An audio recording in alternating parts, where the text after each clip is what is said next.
बृहस्पतिश्वर महादेव काशी में विराजमान। कौन से महादेव? जम के बोलिए जरा। बृहस्पतिश्वर महादेव काशी में विराजमान है, जो अंगूठी में पुखराज नहीं पहन सकते,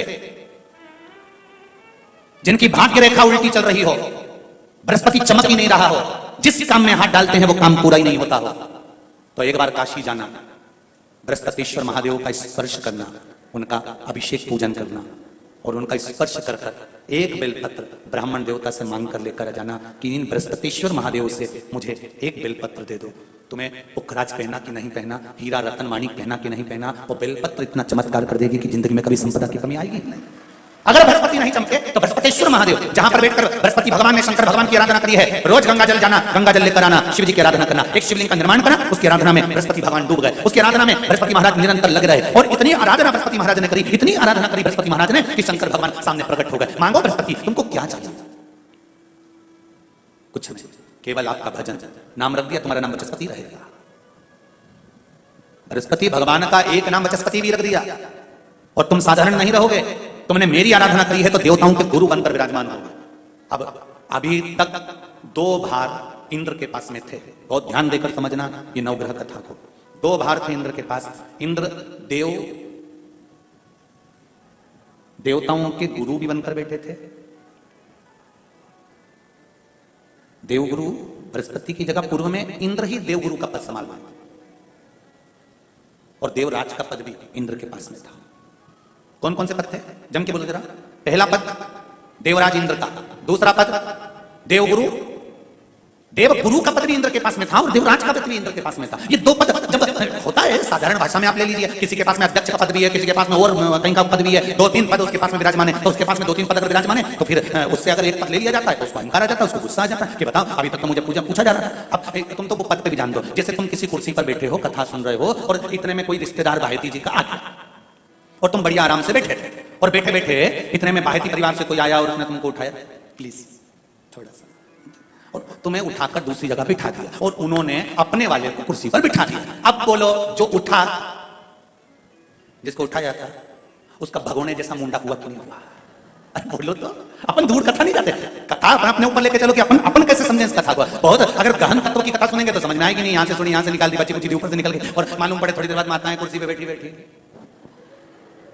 अब फिर तो अपन तो अपने पर लेकर चलो ना कि जैसे कोई आप कुर्सी पर बैठ गए और इतने में इनके रिश्तेदार कोई आए और आने पर उन्होंने कहा दिया तुम यहां से उठो दूसरी जगह जाके बैठो, इतने में तुमको बुरा लगा, भगोने जैसा हो गया, गुस्सा आ गया। उसी तरह इंद्र के पास में 2 सत्ता थी, एक देवराज इंद्र थे और दूसरे गुरु का पद भी इंद्र के पास में था। देवताओं के गुरु बनकर इंद्र घूम रहे थे, पर अब उल्टा हो गया। शंकर भगवान ने बृहस्पति महाराज को देवगुरु बना दिया।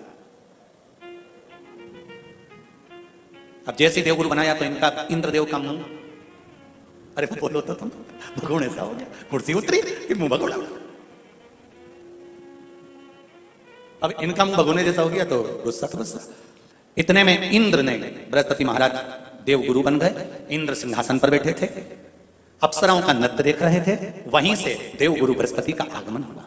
बृहस्पति महाराज जैसे ही आए तो इंद्र तो सिंहासन पर बैठकर पूरा अप्सराओं का नृत्य देख रहे थे, उनको देवगुरु बृहस्पति से मतलब ही नहीं था। कोई स्थान नहीं, कोई सम्मान नहीं, कोई आदर नहीं, कोई आदर नहीं। जिसको घर के बड़े बुजुर्ग सम्मान देते हैं, घर के बच्चों का भी फर्ज है कि उसका सम्मान बच्चे करें। सही है कि गलत है? घर के बुजुर्ग उसका सम्मान दे रहे हैं ना, घर के बड़े उसका सम्मान कर रहे हैं ना, तो घर के बच्चे कहते हैं नहीं वो तो हमारे लिए गलत सोचता है, हमेशा हमारे लिए अपशब्द बोलता है, हमेशा आड़ा टेढ़ा बोलता है। तो घर के बुजुर्ग कहते हैं तुम्हें क्या करना, जब हम सम्मान दे रहे हैं तो तुम भी दो, हम आदर कर रहे हैं तो तुम भी करो।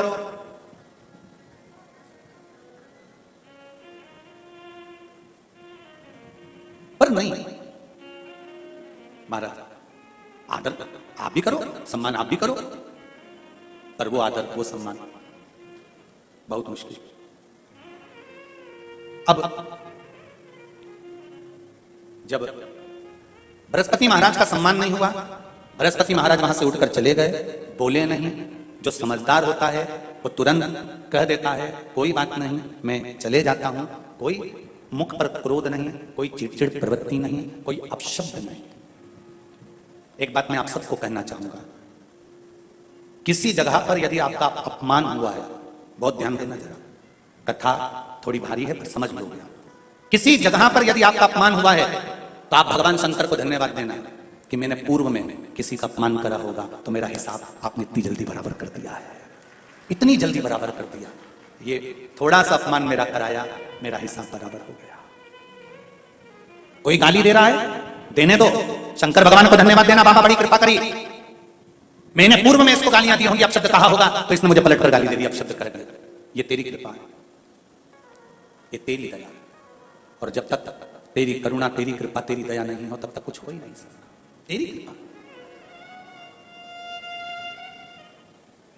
भगवान से कहो, हे देवाधिदेव महादेव, मैं ये नहीं कहता कि मुझे रोने मत देना, क्योंकि कर्म का भोग तो मुझे भोगना पड़ेगा। देवाधिदेव महादेव से कहो, हे देवाधिदेव महादेव, मैं ये नहीं कहता कि मुझे रोने मत देना, पर इतना जरूर कहता हूं, तेरे सिवा किसी दूसरे के आगे झुकने मत देना, बस इतनी कृपा। मैं ये नहीं कहता कि मुझे रोने मत देना, बस तुझसे निवेदन है कि केवल तेरे दरबार के अलावा किसी दूसरी जगह पर मुझे झुकने मत देना, क्योंकि मैं जानता हूं अगर तू मुझे अपना समझता है, झुकने नहीं दे सकता तो फिर रोने भी नहीं देगा। मान लो अगर 8 स्थान शरीर के, अष्टवक्रेश्वर महादेव का वर्णन करते समय इस बात का स्मरण रहे, 8 स्थान शरीर के ऐसे हैं जहां का तकलीफ स्वयं अष्टवक्रेश्वर महादेव का 1 लोटा जल अपने नजदीक के शिवालय में चढ़ाकर भी अगर पी लोगे तो वह 8 जगह की तकलीफ अष्टवक्रेश्वर महादेव समाप्त करते जाते हैं। 8 स्थान। पहला नेत्र, ये भुकुटी के बीच का स्थान, भुकुटी के मध्य का स्थान। मान लो ये भुकुटियां दर्द करती हैं या मध्य में दर्द होता है, उसके लिए अष्टवक्रेश्वर महादेव का जल, मतलब अपने घर के पास जो भी शिवलिंग है वहां 1 लोटा जल अष्टवक्रेश्वर के महादेव के नाम से चढ़ाकर उसका पान, भुकुटी। दूसरा कंधा, पीठ। कई लोग ऐसे हैं जो रात्रि को अच्छे से सोते हैं और सवेरे उठते हैं तो उनका ये दोनों हाथ के बीच का जो भाग होता है वो दर्द करता ही, उस समय पर अष्टवक्रेश्वर महादेव का स्मरण, अष्टवक्रेश्वर महादेव का जल, उसका पान।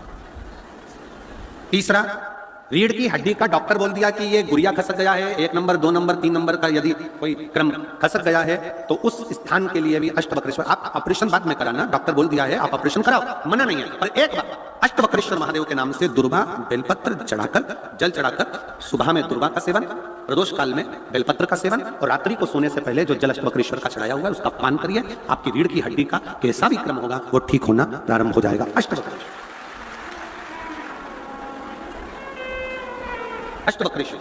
चौथा स्थान बताया, अगर चेस्ट में कोई तकलीफ आती है, चेस्ट में गांठ हो जाए या चेस्ट में कोई प्रॉब्लम खड़ी हो जाए तो उसके लिए भी अष्टवक्रेश्वर महादेव का स्मरण किया जाता है। 2 छोटे छोटे पात्र में जल लिया जाता है, दोनों पात्र का जल एक साथ शिव पर छोड़ा जाता है, चेस्ट के लिए दोनों पात्र का जल छोड़ा जाता है और उस जल का पान नंदी के पास बैठकर किया जाता है अष्टवक्रेश्वर नाम से। अष्टवक्रेश्वर। फिर क्रम आया, अगला जो वर्णन आया है, डॉक्टर बोले घुटना बदलना है, घुटने का गैप आ गया है, ग्रीस खत्म हो गया है, दर्द हो रहा है, उसके लिए भी अष्टवक्रेश्वर महादेव का स्मरण करो। घृत का लेपन अष्टवक्रेश्वर महादेव के नाम से शिवजी पर उस घृत को लेकर आना है, उसी घृत को रात्रि को सोने से पहले थोड़ा सा मुख में चाटकर अष्टवक्रेश्वर महादेव के नाम से फिर अष्टवक्रेश्वर। फिर अगला भाग आया अष्टवक्रेश्वर के अंतर्गत, यदि इस गले से जुड़ा हुआ कोई रोग उत्पन्न होता है तो भी अष्टवक्रेश्वर का ही स्मरण किया जाए, जल का पान अष्टवक्रेश्वर। और 8वें स्थान के रूप में जो पिड़ली के घुटने से नीचे के जो भाग होते हैं उसके लिए अष्टवक्रेश्वर महादेव पर 7 दुर्वा, 7 बेलपत्र और 7 अक्षत शिव को समर्पित कर दुर्वा बेलपत्र का पान 7 दिन तक लगातार उसी भाव में अष्टवक्रेश्वर महादेव का नाम लेकर किया जाए। अष्टवक्रेश्वर। कभी अगर मौका लगे, शिव की करुणा हो जाए, शंकर की दया हो जाए, आप लोग कभी बद्री विशाल जाएं दर्शन करने के लिए, ऋषिकेश हरिद्वार तक जाएं तो श्रीनगर गढ़वाल से सुंदर कोहला गांव से 10 किलोमीटर की दूरी पर 8 किलोमीटर दूर तक गाड़ी जाती है, 2 किलोमीटर दूर तक पैदल चलकर आप जहां पर बैठकर स्वयं अष्टावक्र जी ने भगवान शंकर के शिवलिंग की स्थापना कर आराधना करी, ऐसे पवित्र स्थान का दर्शन कर अपने जीवन को धन्य बना सकते। बोल अष्टावक्रेश्वर महादेव की। 3 महादेव के नाम का स्मरण अच्छे से रखिएगा। पहला कुंदकेश्वर, बड़े से बड़ा रोग हो जाए, दवाइयां डॉक्टर जो दे उसको खाओ, और साथ में कुंदकेश्वर महादेव का नाम लीजिए, जांच भी कराइए, दवाई भी कराइए। दूसरे नंबर का शंभेश्वर महादेव। शंभेश्वर महादेव भगवान नरसिंह को जब क्रोध आया था, भगवान विष्णु ने नरसिंह अवतार लिया था और नरसिंह भगवान को जब क्रोध आया था, शिव जी ने सरम्भ पक्षी का रूप धरकर नरसिंह भगवान को अपने पंजे में उठाकर अलकनंदा नदी में ले जाकर डाला था। इसलिए आज भी जब हम बद्रीनाथ जाते हैं, राइट में पुल पे से जाते समय जो ताप्ती कुंड है जिसमें से पानी गर्म निकलता है, उसके ठीक नीचे एक शिला का दर्शन करते हैं। वो शिला नरसिंह शिला कहलाती है और संबेश्वर महादेव का स्मरण किया जाता है। संबेश्वर महादेव क्रोध की संयमितता रखता है, चिड़चिड़ेपन को समाप्त करता है संबेश्वर महादेव। और तीसरे नंबर पर है, जम के बोलो, अष्टवक्रेश्वर महादेव। अष्टवक्रेश्वर ये शिव महापुराण की कथा कहती है देवी जी का एक स्वरूप अरण्यानी, जो आज भी भारत की भूमि पर कई मंदिर है माता के। उसमें एक प्रसिद्ध मंदिर है काशी बिहार में, बिहार के भोजपुर में मां अरण्या का मंदिर है।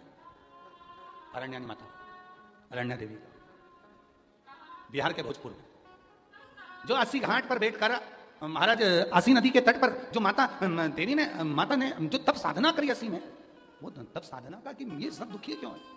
और इसीलिए आज भी नियम है महाराज, आज भी नियम है। अगर बहुत दुखी मनुष्य होता है, बहुत तकलीफ में होता है, बहुत कष्टप्रद होता है, उसके दुख का जब कोई निवारण ही नहीं होता, कहीं कोर्ट का केस, कचहरी, थाना, पुलिस, डॉक्टर, कहीं एक्सीडेंट, कहीं फैक्ट्री चलती चलती बंद हो गई, व्यापार चलता चलता बेकार हो गया, हर तरह से जब वो हताश हो जाता है तब।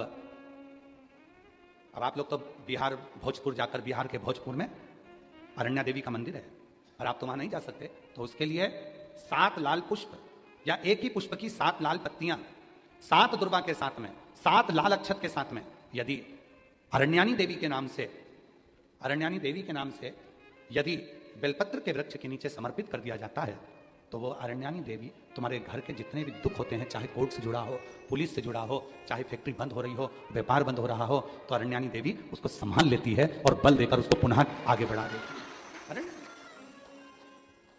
वरुणा और अस्सी, जिसके बीच में बची है वाराणसी, ये अस्सी साधारण नहीं है, ये वरुणा साधारण नहीं है। आप लोग तो सब वाराणसी के निवासी हो, तो आप लोगों को ज्यादा ज्ञान होगा कि इन नदियों के तट पर बैठकर कितनी साधना हुई होगी। क्यों भगवान वाराणसी में आकर बस गए, क्यों भगवान ये 2 नदियों के मध्य में आकर बस गए, ऐसा क्या हुआ। वरुणा और अस्सी ने ऐसा कौन सा पुण्य फल पाया था जो ये गंगा मैया उनसे मिलने के लिए आ गई। ये गंगा का संगम हो गया।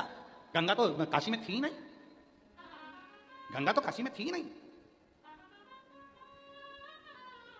कौन लेकर आया इनको, कौन। ये वरुणा और अस्सी ने ऐसा कौन सा पुण्य कर दिया था जो गंगा को लेकर यहां आ गई। कौन सा अंतरी अनसुईया ने तप कर दिया था जो अनसुईया जी के कहने पर गंगा यहां पहुंच गई। कौन सा तप शनि महाराज ने कर लिया था जो गंगा जी यहां पहुंच गई। सप्त तप की, कल सप्त केशव की बात, पंच केशव की बात चल रही थी, आज सप्त तप की बात है। शनि महाराज का तप, अंतरी अनसुईया का तप, वरुणा का तप, अस्सी का तप, भृगु का तप, कितने तप है यहां। और उस तप के बल पर कोई गंगा ऐसे ही नहीं आई है। गंगा का तो सीधा सीधा रूट था, गंगा सीधी जा रही थी, और काशी के लिए मुड़ी फिर चली, काशी के लिए मुड़ी फिर चली। क्यों आई है, कभी विचार करना। वाराणसी में निवास करने वाले कभी विचार करें कि गंगा मैया को लेकर आने वाला, गंगा मैया को यहां स्थापित करने वाला, गंगा मैया किसके कहने पर क्यों आई, किस तप के बल पर, किस साधना के बल पर, किस भाव से यहां पहुंच गई, कभी विचार करिए।